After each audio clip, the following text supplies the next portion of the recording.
So I use this program Drawboard PDF to actually annotate PDFs and to mark them. And today I came across this very wonderful feature that it actually has. So what I was doing was that I was reading this report. You see, this is a company report that I was going through, and there was this mention of APAC region. Now what I did out of curiosity, I went to actually Google and I searched up APAC region, you see, and then I came across this picture. Now from here, I didn't knew it was gonna happen, but I just copied the picture.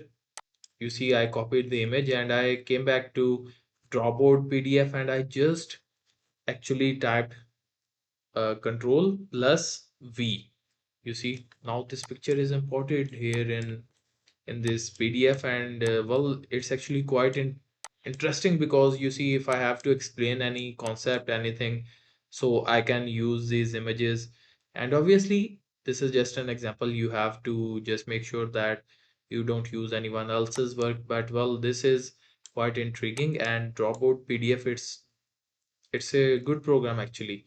So you see, they have a free version as well, but this I have the paid one. It's actually very powerful, and it has a lot of features, but this one I found really interesting. I had to share it with you guys.